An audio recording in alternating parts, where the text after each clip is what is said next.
Hola, muy buenos días, tardes ya, muy buenas tardes, estimados estudiantes. Bienvenidos a nuestro séptimo espacio abierto del aprendizaje. Pues como ya se dieron cuenta, el día de hoy tuvimos que hacerlo más temprano, a las 12, porque yo ya inicié también clases presenciales en la preparatoria donde di clases y tengo el turno vespertino y me dieron ya horas tardes el día miércoles y no alcanzo a llegar. Tengo la última.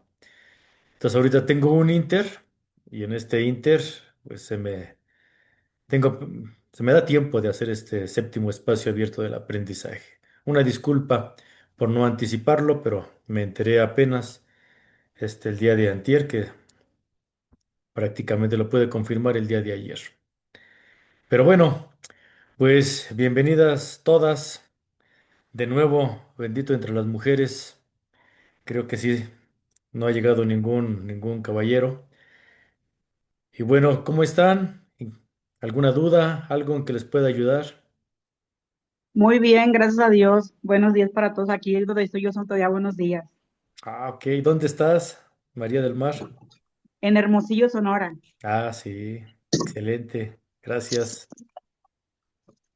Buenas tardes, Buenas asesor. tardes, Buenas tardes, asesor. compañera. Somos las únicas entonces que sí, asesor. Dudas y tengo dudas porque no he empezado mi actividad integradora y si me podía reforzar eso porque, ay, no, ando bien perdida. Yo no sé si por el trabajo o por tantas cosas que traigo en la cabeza, qué onda, pero ando bien perdida. Ok, Janet, pues hoy tiene que... Por ahí también participó... ¿Quién era? ¿Miriam? No era yo, pero aprovecho. Ah, ok. Apenas estoy igual revisando ese regreso a clases, la verdad, entre la escuela, mis tareas, mi trabajo, pues sí me trae un poquito media aturdida, pero apenas en eso andamos, asesor. Muy bien, Miriam. Muchas gracias. Alguien más también estaba participando, pero no alcancé a ver quién era. Fui yo, asesor. Buenas tardes. María Guadalupe, buenas tardes. Bueno, Buenas pues... tardes, asesor. Hola Marta, buenas tardes. Bienvenidas todas, como ya había mencionado. Y bueno, vamos a arrancarnos porque sí tenemos varios temas que abordar y aparte quiero hacer unas generalidades sobre el proyecto integrador que ya se entrega en esta última semana. Qué rápido se nos fue, ¿a poco no? Rapidísimo. Bueno, es que siguen ingresando varios compañeros. Perdón por la distracción. Vámonos directamente a la presentación. La presentación que tengo preparada para hoy, nos vamos a ir despacio. Si la alcanzo a terminar bien y si no la terminamos, bueno, no pasa nada. ¿Sale? No pasa nada. Continuaríamos el día viernes. Bien, ¿qué vamos a ver? Como ya estamos en la semana de integración, pues tenemos que ver un repaso. Vamos a ver generalidades, todo. Vamos a ver qué tan bien o qué tan mal quedó comprendido. Si aún hay dudas, pues es el momento de sacarlas para que en esta última semana pues podamos demostrar las competencias adquiridas y resolver ese proyecto integrador, que en lo personal se me hace fácil, se me hace sencillo, pero es talacha.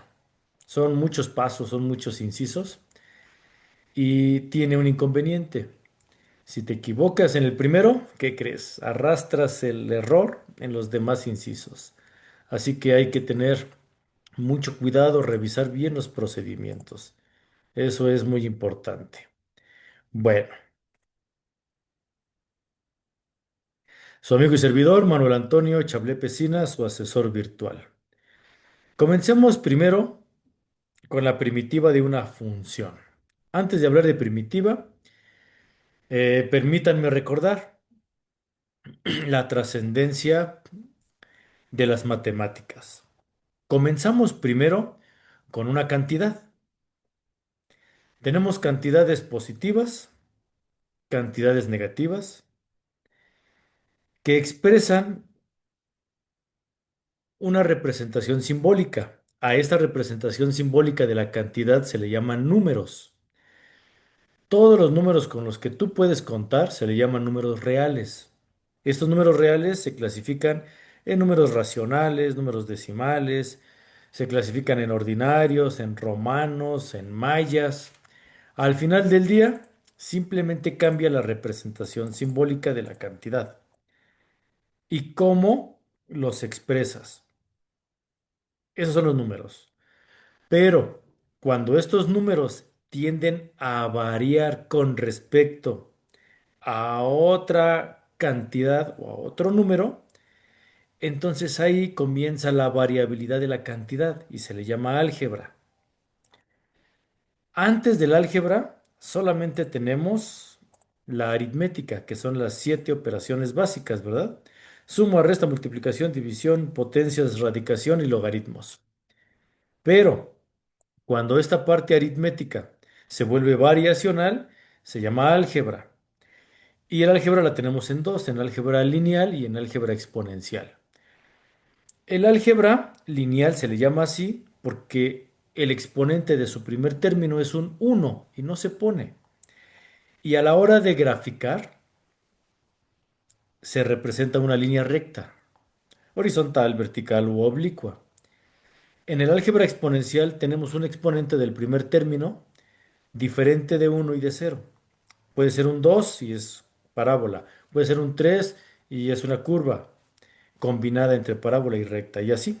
En pocas palabras, el álgebra exponencial, diferente de uno y de cero, siempre representará en la gráfica una curva. Siempre.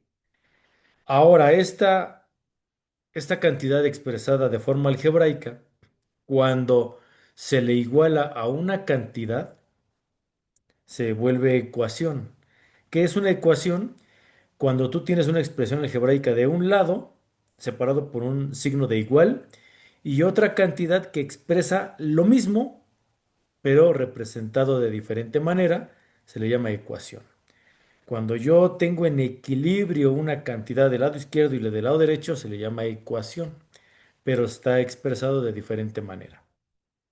La ecuación, cuando se vuelve una relación de correspondencia que cumple con la regla de fidelidad, entonces se le llama función.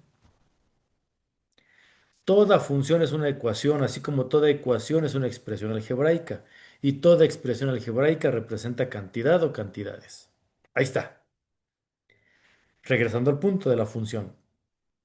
Pero no todas las ecuaciones son funciones. ¿Por qué? Para que la ecuación pueda ser función, tiene que representar una variable de la cual dependa una relación de correspondencia de ida y de vuelta, pero en un solo elemento para que sea función. Bien, ahora que ya repasamos hasta el punto de función, sabemos que en la función está representada un elemento o una partícula que se puede encontrar en reposo o en movimiento. El análisis de lo que le sucede a ese elemento o esa partícula hacia adelante, es decir, si está en reposo y ahora se le imprime un movimiento, entonces se le llama derivación. Y si ya estaba en movimiento y se le imprime un segundo movimiento llamado aceleración, entonces ya venía de una derivación y ahora tiene una segunda derivación. Y así se le llama al cálculo diferencial, que está representado por un límite entre un elemento inicial y un elemento final, o entre ellos. Y cuando se hace un análisis al revés de la derivación, cuando yo vengo de una aceleración y paso a una velocidad, o vengo de una velocidad y necesito ubicar la posición original, entonces se le llama primitiva de la función o cálculo integral. Y ahí estamos parados. Sirva esta relatoría que acabo de hacer como un repaso de lo que ya damos por hecho. Y aquí estoy en primitiva de una función. De los que me están acompañando y que tienen la posibilidad de abrir su micrófono, quiero que me digan si de lo que acabo de decir hay alguna duda todavía, algo que pueda ampliar. Díganmelo, por favor. No, asesor, ninguna duda. No, asesor, hasta No, el asesor, momento le he ninguna duda. entendido. Ninguna duda, asesor. Ninguna duda hasta el momento, asesor, gracias. Está complicado, asesor, pero es de estarle, como decían en mis tiempos, no sé si en los suyos, macheteándole, ¿verdad? Porque ahorita todo bien, Exacto. pero me gusta porque la teoría está muy padre. Usted lo platica muy a gusto, lo explica muy detalladamente. Muchas gracias a todas y cada una de ustedes. Y bueno, pues me tocó un grupo de puras mujeres inteligentes, ¿no? De veras, o sea, también por ahí uno que otro caballero, pero que casi no se me hacen notar. Pero mi reconocimiento para ustedes. Bien, entonces nos arrancamos aquí, a partir de la primitiva de una función. La función que puede ser expresada como g de x o f mayúscula de x suele ser la representación de una primitiva, de su función. Si hablé de una f mayúscula de x, su función es f minúscula de x, pero también las puedo intercalar, como está escrito aquí. G de x como primitiva de la función f minúscula de x, siempre y cuando cumpla con el intervalo i. Ya lo vimos. ¿Qué es el intervalo i? Es la nomenclatura en el modelo matemático que garantiza la relación entre un elemento de un primer conjunto y un elemento de un segundo conjunto, que es la imagen del dominio, y que demuestra la relación de función para que sea función derivable, o en este caso, integrable, porque vamos hacia atrás. Siempre y cuando parta de una g' de x, que es lo mismo que una f de x. La g' de x es lo mismo que f de x. Una se expresa con comilla, la otra se expresa como minúscula, pero ambas determinan simbólicamente que parten de una derivada, siempre y cuando para el intervalo de la variable dependiente en x y la variable dependiente que es y en el mismo intervalo de la imagen. Ahí está. Los modelos matemáticos siempre suelen ser complicados, pero cuando ya tienes un bagaje, cuando ya tienes un andamiaje teórico, qué padre se siente entenderle, ¿a poco no? ¿Sale? Ejemplo, la función. Fíjate bien cómo está expresada con f mayúscula. F mayúscula de x es igual a x a la 4 sobre 4.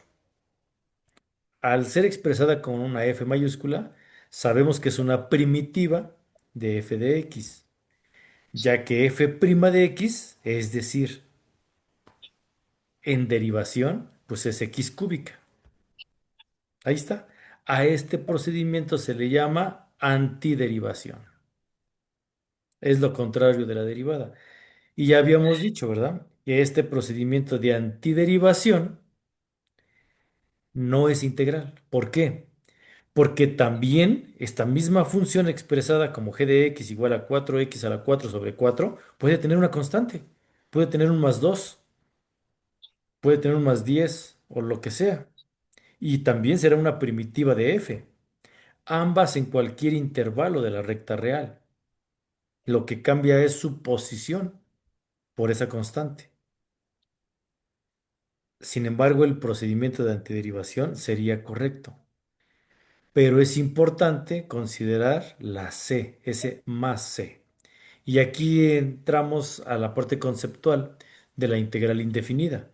Se le llama integral indefinida de una función f de x en un intervalo i, al conjunto de todas las primitivas de la f en el mismo intervalo, el cual se escribe elegantemente con ese símbolo como una s alargadita de f de x de su diferencial, f de x de dx. Y se lee la integral simplemente de f de x, porque ya sabemos que va en función de su derivada. Ejemplo, la integral indefinida de f de x es igual a e a la x. Esto es g de x igual a e a la x, pero más c. Y esto lo practicaron ustedes la semana pasada, con una e a la x. Es el logaritmo neperiano. Pero esta es una integral inmediata, es por tabla, que lo voy a ver ahorita. La integral inmediata no tienes que hacer ningún procedimiento algebraico, solamente tienes que ir a la tabla y si coincide con lo que estás buscando como e a la x, tanto derivada como integral es e a la x. Lo único que cambia es el más c, donde c, lo sabes perfectamente, es esa constante de integración, la cual se expresa de la siguiente manera. La integral de e a la x de su diferencial es igual a e a la x más c. Al agregarle el más c, ya estás integrando, conviertes la antiderivada en un procedimiento de integración correcto. Esto ya lo sabes, ¿verdad? Si g de x es una primitiva de f de x en el mismo intervalo, entonces todas sus primitivas serán siempre de la misma forma, agregándole esta constante arbitraria que puede tomar cualquier número de los reales. En tus ejercicios de la semana pasada ya lo practicaste. Inclusive es importante llegar hasta el valor de C. Hay que simplificarlo. Hay que despejarlo hasta encontrarlo. A ver, por ahí vamos a silenciar un micrófono. Ahí está ya. Ahí está, ahí está, ahí está, ahí está. Bien. Uy, me sacó de la presentación. Vamos a hacerlo de nuevo. Aquí estábamos. Bien. Entonces, la notación, la forma correcta en que se puede determinar esta primitiva, y lo podemos ver aquí de manera gráfica. Derivar, yo siempre le llamo un paso adelante. Integrar, yo siempre le llamo un paso atrás. Sin embargo, no es precisamente que sea hacia adelante o hacia atrás. Puede ser hacia arriba o hacia abajo, como tú lo entiendas. Por ejemplo, aquí en esta imagen, yo tengo una función lineal. F de x es igual a 2x. 2x.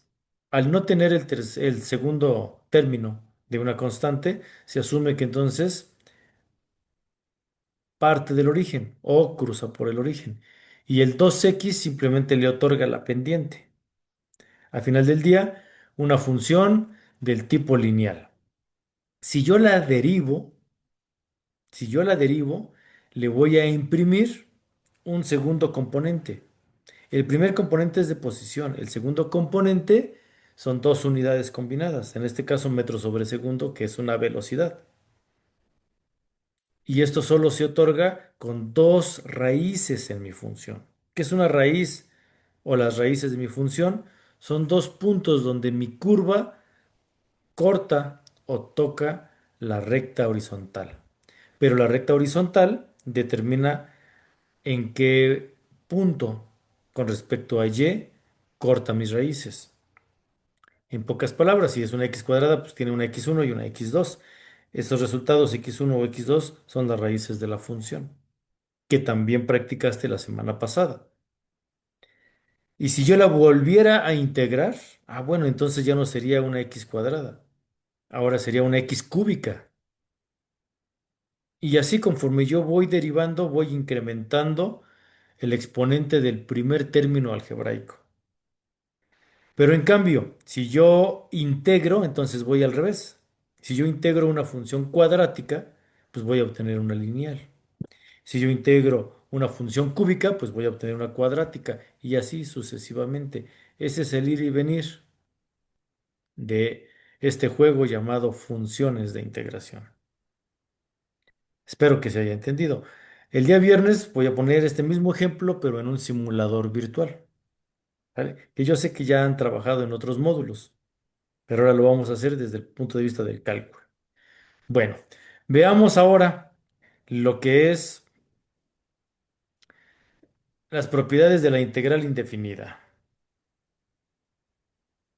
Así como tenemos las propiedades de la derivación, tenemos también las propiedades de la integral indefinida. Pero para no ser repetitivo, porque todas las propiedades de la derivación son las mismas propiedades de la integral, pero al revés. Solo veamos estos. En la derivada tenemos, es lo mismo que vimos, pero ahora está escrito de una manera diferente. Y lo hago con toda intención, para que no te cases con la misma forma. Tomé primero de un autor, ahora tomo de otro autor, que dicen lo mismo, pero está escrito diferente. Y es con esa intención que tú como autodidacta puedas reconocerlo. Dice, la derivada de una constante por una función es el producto de la constante por la derivada de la función. ¿Qué te está diciendo? Que tú tienes que derivar por términos, ya sea el término algebraico o el término constante. Eso es lo que te está diciendo, que es la derivada de la constante por una función del producto, si está expresado en multiplicación. ¿Sale? Siempre y cuando este coeficiente llamado k pertenezca a los reales. En la número 2, f más menos g, prima de x. Esto va a ser igual a f' de x más menos g' de x. ¿Qué te está diciendo? Pues es la derivada de la suma o de la resta, lo que también vimos, ¿verdad? Primero derivamos cada término y después lo sumas o lo restas lo que tengas que hacer. A eso es a lo que se refiere. Entonces, ay, perdón, le di al revés. En vez de dar hacia adelante, le di hacia atrás. Ahí está cosa como estorba. Ahí está. Estas mismas propiedades, pero ahora de la integral indefinida, versus. En la primera, donde tú haces la derivación de la propiedad de un producto, en la integral, aquí la constante no se opera con el término algebraico. Aquí la constante la sacas, queda fuera de la integración. Esto tú ya lo hiciste la semana pasada. Los elementos que van solos, sin la variable, los tienes que sacar de la integral. Solamente integras la variable la cual define la función. Si tu variable es x y la función está definida en x, como f de x, esa es la que vas a integrar. Todo lo demás lo tienes que sacar. ¿Sale? Por eso la constante puede salir y entrar fuera del signo de la integración indefinida. Para la de la suma y la resta, la propiedad de la integral define la suma o la resta por integrales independientes. ¿Qué significa esto? Que si tú tienes dos o más términos que se suman o se restan entre ellos, tú vas a aplicar una integral por cada término. Y cuando los hayas integrado, ahora sí, sumas o los restas. Pero los tienes que operar de forma independiente. Y así con todas las demás propiedades. Prácticamente es lo mismo. Nada más son procedimientos inversos. Por eso es que muchos autores dicen que la antiderivación es integrar. Yo no estoy de acuerdo, porque si no consideras la constante de integración, estarás haciendo antiderivadas, pero no estarás integrando. Siempre hay que considerar el más c. ¿Estamos? ¿Tienen dudas? Ya saben, me interrumpen, por favor. Bueno, ya recapitulando, ya vimos lo que es una integral indefinida y también vimos lo que era la integral definida. Recordarás la regla de Barrow. La regla de Barrow es la integral definida. Se le llama definida porque conoces dónde inicia y dónde termina. Son los intervalos A abajo y B en la parte de arriba. Se lee la integral desde A hasta B. ¿Sale? Ahora, estas integrales al final se trabajan como una integral indefinida que al terminar el proceso de integración vas a restar valuando o sustituyendo en B y restándole la evaluación o la sustitución en A. Dicho de otra manera, la integral definida se basa en la indefinida. En las actividades que ustedes hicieron la semana pasada se dieron cuenta que para aplicar la regla de Barrow, primero partieron de un inciso donde ya habían integrado y el resultado de esa función ya integrada solo se evaluaba con los intervalos finales y le restabas la evaluación del intervalo inicial. Y eso era todo. Y llevábamos dos, integral indefinida, integral definida, y esta es la tercera, integral inmediata. No es cierto, me brinqué una. Vimos también la integral por sustitución o por cambio de variable. Recordarán ustedes, la integral por sustitución o por cambio de variable tiene algunas condiciones para poderla reconocer. La primera, tiene que tener dos o más términos. Ya sea el primer término o el segundo término, tiene que ser la derivada del otro término. Si yo tengo un primer término y un segundo término en suma, resta, multiplicación, lo que sea, yo tengo que identificar qué tipo de integral es. Si se están sumando, definitivo es una integral que indefinida, es indefinida. Si se están restando, es indefinida. Pero si se están multiplicando y nada tiene que ver el primer término con el segundo, entonces la trabajo como una indefinida. Y si tengo intervalos, la sustituyo y la hago como definida. Pero si se están multiplicando y coincide que uno es la derivada del otro término, entonces es por sustitución o por cambio de variable. Pero se tienen que multiplicar o se tienen que dividir y uno de los dos tiene que ser la derivada del otro, forzosamente. Y entonces será la integral por sustitución o por cambio de variable. Y llevábamos tres. La cuarta, integral inmediata, que es la que estamos viendo ahorita. Y ya mencioné, la inmediata es por tabla. Es la más fácil de todas, como te había mencionado. Reviso mi tabla y veo si allí se encuentra. Y es como un formulario, haz de cuenta. Aquí se encuentran explícitas las primitivas de las integrales indefinidas en una tabla y se le llaman inmediatas. Si yo tengo una x elevada a la a, pues su integral es esa a más uno y el resultado de ese exponente se pone como denominador. Esta es la primera y es la regla básica de las integrales.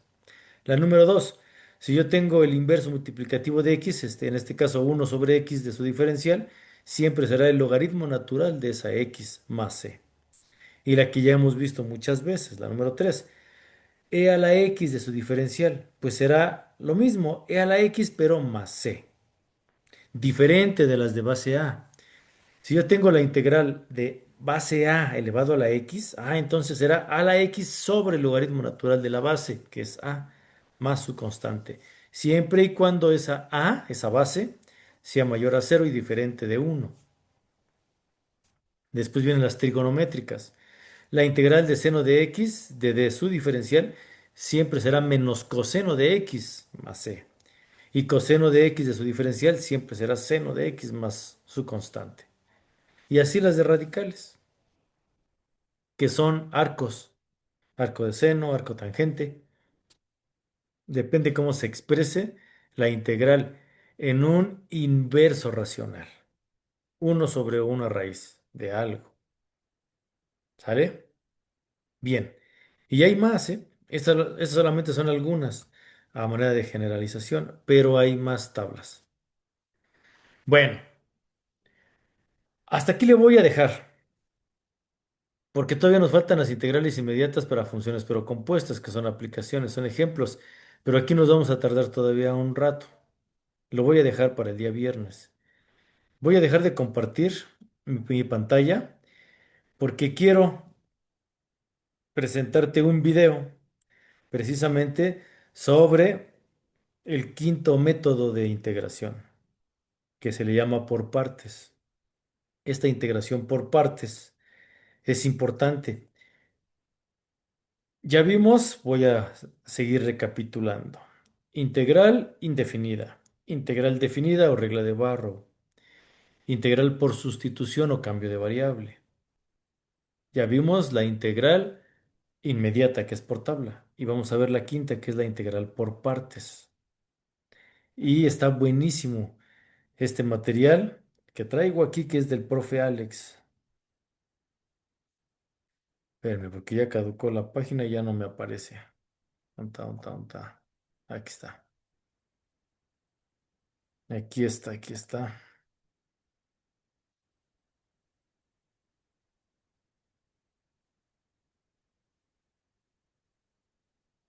Voy a abrir mi bocinita.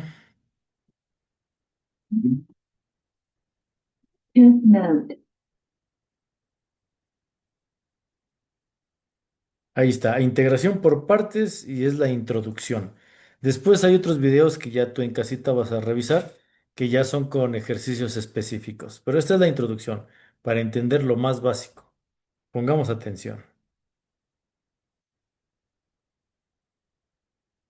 ¿Qué tal amigos? Espero que estén muy bien. Bienvenidos al curso de integrales y ahora veremos una pequeña introducción a la integración por partes. Y primero vamos a hablar de cuándo se utiliza la integración por partes y la integración por partes sirve cuando el integrando es esto, o sea, lo que vamos a integrar, está formado por un producto, o sea, una multiplicación, como este ejemplo. Aquí pues, aunque no lo diga, dice x al cuadrado por logaritmo natural de x. Entonces, por ejemplo, acá está formado por un producto o también puede estar formado por una división y esa división se va a poder escribir como producto. Por ejemplo, si yo tuviera bueno, es un ejemplo muy sencillo, pero si yo tuviera la división 5 sobre x, esa división se puede escribir como un producto. ¿Como cuál producto? Como el producto de 1 sobre x por 5, ¿sí? ¿Por qué? Pues porque 1 por 5 es 5 y abajo estaría x por 1, que eso es x. Entonces, una de las formas de saber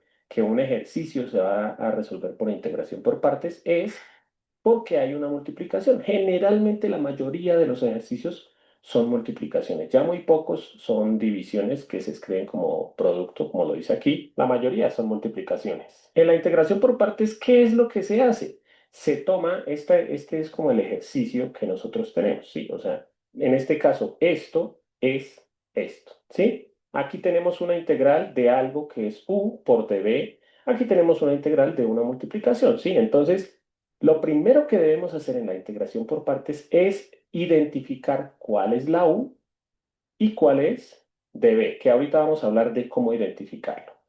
Y lo que se hace es buscar, ya una vez que hemos buscado la u y la v, ya, bueno, ahorita vamos a hacer el ejercicio con este, ¿no?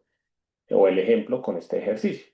Una vez que hayamos encontrado cuál es o identificado cuál es la U y cuál es dB, lo que vamos a hacer es reemplazar con esta formulita. Pero hay una forma muy sencilla de aprendernos esta fórmula, que obviamente nos la tendremos que aprender de memoria, ¿sí? U por V, bueno, esta es la integral, y lo que tenemos que aprendernos es esto. U por V menos la integral de V por du. Y hay varias frases que se han inventado para aprendernos esta fórmula. Bueno, lo primordial que debemos aprendernos es esta parte, ¿no? Pero a mí la que me parece mejor es esta. Un día vi, miren que la primera letra de cada palabra es lo que tenemos que aprendernos. Por ejemplo, acá, mire, un día, trabajo remoto, buen salario y un trabajo que te gusta y tiempo para ti. Hola, soy Lalo Octavio Garcés. Vi. Un día vi que una vaca sin cola vestida de uniforme. Si nos aprendemos esta frase, una vaca sin cola vestida de uniforme, que la verdad es muy fácil aprendérnosla porque uno se imagina la vaca sin cola y vestida de uniforme. Y pues, si nos aprendemos esa frase, miren que aquí dice vaca, aquí dice sin quiere decir el negativo, cola, la cola sería el símbolo de integral, vestida de uniforme. Entonces, ya saben la forma sencilla de aprendernos la fórmula de la integración por partes. Un día vi una vaca sin cola vestida de uniforme. Esa frase nos vamos a aprender la formulita que nos sirve para aplicar la integración por partes. Pero ahora vamos a ver otra cosita, que es cómo saber cuál va a ser como les dije al comienzo, tenemos que identificar cuál es la U y cuál es dB. Vamos a ver cómo identificar siempre en todas las integrales, cómo saber cuál es la U y cuál es dB. Hay una palabra que la verdad no sé quién se la inventó, digámoslo así, que es esta palabra, hilate. Si ustedes se acuerdan, ya con la práctica ustedes van a ver que se van a acordar siempre de esta palabra, hilate. Esta palabra nos sirve para identificar en cualquier función cuál es la U y cuál es la de B. En este caso, ¿qué quiere decir hilate? Y quiere decir función inversa. Inversa puede ser, por ejemplo, el arcoseno, el arcocoseno, ¿sí? Todas las inversas de las trigonométricas. Logarítmica, ¿sí? Cuando está logaritmo natural o logaritmo. Algebraica, cuando está, por ejemplo, x al cubo o 3x. Trigonométrica, pues ya sabemos, seno, coseno, tangente. Y exponencial, cuando está e a la x o e a lo que sea, ¿no? La e. Entonces, ya sabiéndonos este orden y late, ya sabemos que la primera es la inversa, la segunda es la logarítmica, la tercera es la algebraica, la cuarta trigonométrica y la quinta es exponencial. Pero ¿para qué me sirve esto? Miren que aquí, obviamente, como les decía, siempre va a ser una multiplicación. ¿Una multiplicación de qué? De dos funciones. Y esas dos funciones tienen que ser alguna de estas. Otra pista. ¿Cómo sabemos que es por partes? Porque siempre vamos a encontrar o una inversa o una logarítmica. La algebraica, pues no hay problema. O una trigonométrica o una exponencial. Siempre que encontremos esto, o esto, o esto, o esto, es muy probable que nos toque resolverla por partes. Pero ¿para qué nos sirve esto? Si nosotros miramos en el ejemplo que vamos a resolver acá, aquí tenemos dos funciones. La primera que se identifica fácilmente es esta, que es logarítmica. ¿Sí? ¿Por qué? Pues porque es un logaritmo. Y la segunda función es algebraica. Entonces, la primera que aparezca acá en hilate es la que vamos a seleccionar como U. ¿Sí? Por eso la primera está la U. Entonces, ¿cuál está primero? ¿La algebraica o la logarítmica acá? Si miramos acá, primero está la inversa, no. Luego está la logarítmica, o sea que esta la vamos a coger como la U. Y la otra la vamos a coger como DB. Siempre la que cojamos como DB la seleccionamos con esto de aquí, ¿sí? Entonces, esa es una forma muy sencilla de saber cuál va a ser nuestra U y cuál va a ser DB. Ahora sí vamos a practicar con el ejercicio que teníamos desde el comienzo. Entonces, ya sabemos que se resuelve por partes, ya sabemos cuál es nuestra U y cuál es nuestro DB. Siempre el DB va con el de X, ¿listos? Entonces, ¿qué es lo que se hace? En algún lado del cuaderno que no sea aquí donde estamos resolviendo, puede ser aquí a un ladito. Bien, pues hasta aquí le voy a dejar. Dejo de compartir y regreso con ustedes. Le dejé varios minutos al video hasta que terminó de explicar lo que considero más importante. Ya el ejercicio tú lo puedes ir realizando e ir cotejando con el video en casita. La integración por partes se parece a la de sustitución, pero aquí hay dos cambios de variables, no solo una. Una es u y la otra es db. Ya cuando tú trabajes en el ejercicio te vas a dar cuenta que tienes que tener cuatro. De la db es diferencial de v. Tienes que integrarla para encontrar a v. Y con u tienes que derivarla para obtener a du. Así que tienes que tener cuatro. A v y su diferencial, a u y su diferencial.